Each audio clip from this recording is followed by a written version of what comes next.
Hey y'all, it's Sarah, and today I wanted to make some eggs. Hopefully, you guys can see these little fellas. And mine are removable. I did not set them on any of my Miniverse items, but you totally could. I'm going to show you how to just do them individually. And the first thing I'm doing is using a little bit of wax paper. And this is actually the wax paper side of some contact paper. I like to recycle that for stuff like this. So I'm using it to kind of give me a spot to do my eggs on. And I'm just going to set a little thing on there to hold it down because it wants to buckle. So let's talk a little bit about what I did and what you can use and ideas that you can look around and use just in your craft room, maybe in your makeup, maybe in your kids' stuff. So for these particular eggs, I used chalk, and I literally sat and scraped down a ton of just regular white chalk so that I would have some of the pigment from it. You could also use artist chalks. You could use plain mica. You could use even a crushed, dried eyeshadow palette where it's not a creamy eyeshadow, it's a very dry eyeshadow. If you break that down, most of those things are all made of some type of mica, and that's what we're basically trying to do. You want to make sure that it is powder fine, and I know this looks like it might be a little clumpy. It's actually not. It's so powder fine. I don't know if you can see that. It is so powder fine that it is sticking to itself, so maybe you can see just how fine I mean. When I say it is fine, it is super, super fine. You don't want any lumpy bumpies unless you're trying to get a texture. You don't really want any lumpy bumpies, so you want to make sure it's almost dust, whatever it is you're using, whether it's chalk, whether it's an eyeshadow palette that you're no longer using, whatever. Make sure that it's ground really well. I went ahead and added that to this little tub of white resin, this sour cream tub of white resin. So I've got a little more denser for one. And when you add any of these, be sure to add it slowly so that it's not overly thick and you won't be able to really maneuver it the way you want to. So add it a little bit at a time. It didn't take much to help this. It was already white. I just wanted it to be a little more white because some of these tend to go a little translucent. And I did very similar to the egg yolk color that I'm using, and I'm going to grab that really quick. That is just one of the cheese sauces in the little containers like this. I did the very same thing with it. I added a little bit of yellow artist chalk. I scraped it down in there and got it a little more yellowy. And those were the two items that I used. The other thing that I used that's kind of simple is either an alcohol marker or, let's see, I'll show you some options. Two of these are furniture markers. Both furniture markers came from Dollar Tree. One of my Dollar Tree carries a 3-pack of different colors and this style, and one of them has had this style, so these are literally furniture markers from the Dollar Tree in a 3-pack. And then if you have just alcohol markers, that'll work too. So all I did was kind of start gooping it out. And I used just a little toothpick, something that I could wiggle my resin around. And I just blobbed it out. Doesn't take all that much really. Especially if you want a little bit of, if you want it to get thinner around the edges like fried eggs typically do.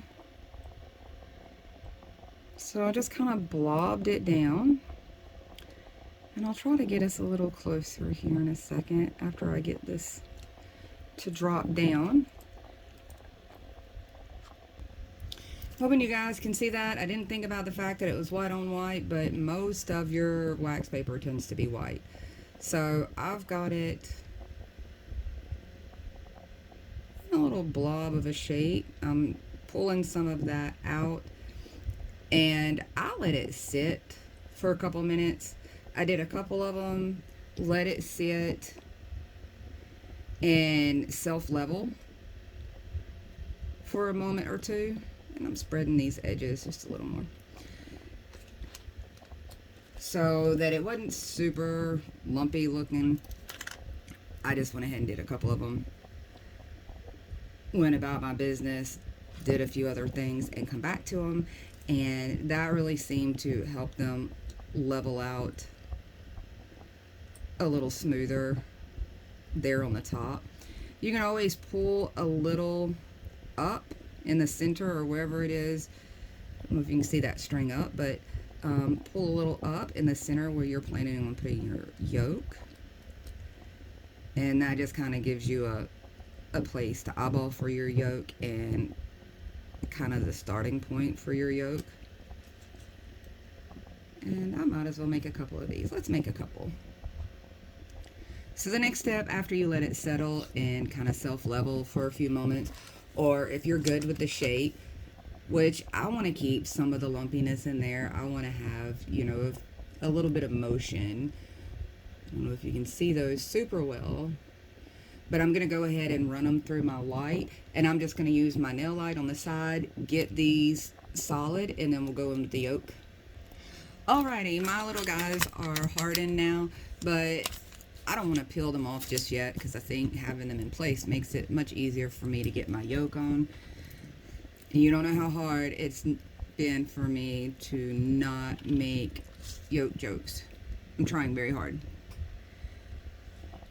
So maybe you guys can see the color yellow that I'm using. This is a pretty vibrant. However, I didn't go so far that it would lose its translucence. You can see it's still a little see-through there. So I did this in stages, and I'm trying to get it to get like a little ball, rounded up sort of on the end of my little toothpick here. And it gets a bit stringier when you add some of the pigment. It thickens it up. It also makes it a hair stronger. I know when you do nails and you add mica or perhaps dip powder or something like that, it definitely sturdies up your resin. So hopefully you could see what I was doing. I was just kind of swirling that around in a circular motion, letting some of that drop off of there until I got a fairly rounded out shape. You might not get it perfect, and that's okay. Sometimes we break a few eggs. And once again, I'm trying to get it so I can show you how you want it to kind of ball up at the end. And try to keep your stringy going straight down, if that makes any kind of sense. So I want to keep, if it strings out on me, I want to keep that directly above. And maybe you can see that. And then that starts pulling some of that down, and as it settles, it rounds out into a ball on the surface. And when you go to pull away, you want to keep that string directly above it, so when it breaks loose, it goes straight down and adds to that circular part rather than leaving a stringy mess.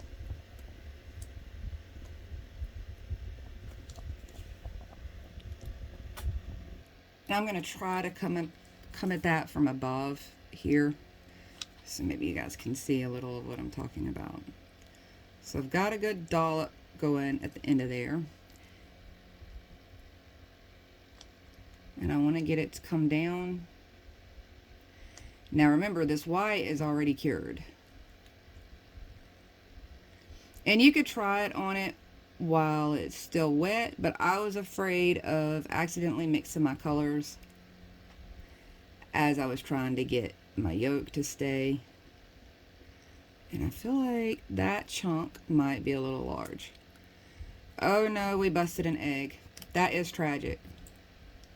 I'd rather do it in front of you and help you figure out how to fix it or run with it than you do it. So I don't mind if I made a mistake, even on camera. I'm not going to hide it. Even though I've already had other practice. So if you don't get it right in your first time, remember, I've had other practice and I still made a mistake.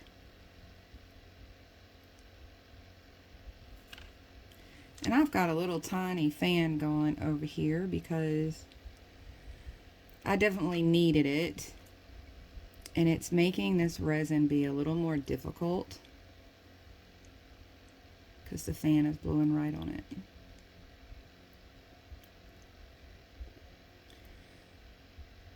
So when I'm releasing that string of resin, just try to keep it directly above it. And when it settles, it'll settle down in more of a rounded ball. And that's the biggest thing that I can advise you on, is stay directly above with that little stringy part there.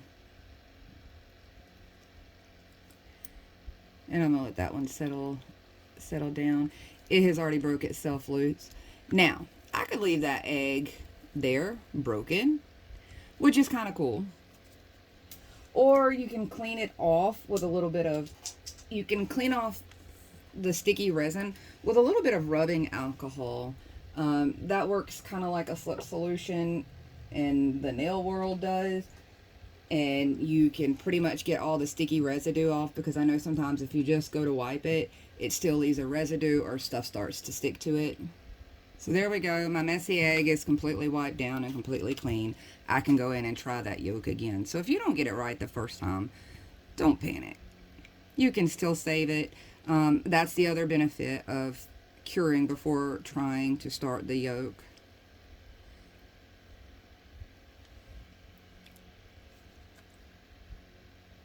And I'm going to try to get this yolk down and we'll set it.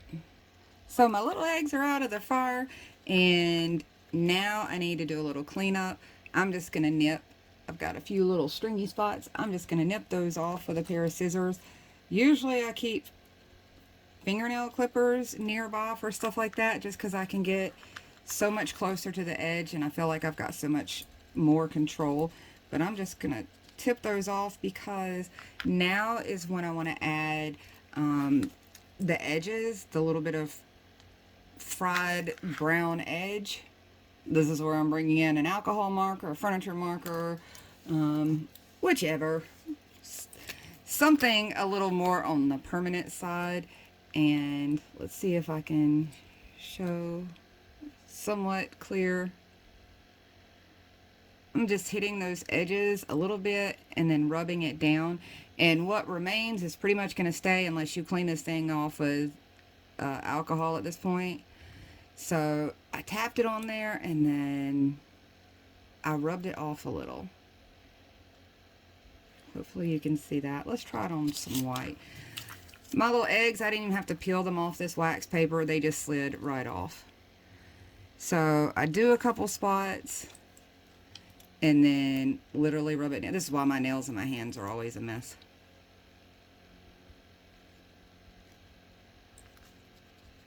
So I'm just rubbing that down. You could do some of the edges, like if you've got some that the edges are a little more clear, flip it over and do it on the back side instead. Let's see. I don't know if I have one that'll show that very well. This one goes a little more translucent on the ends.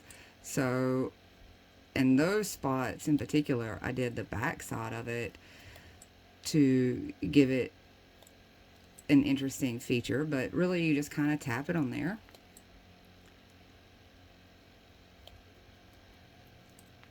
And rub it down.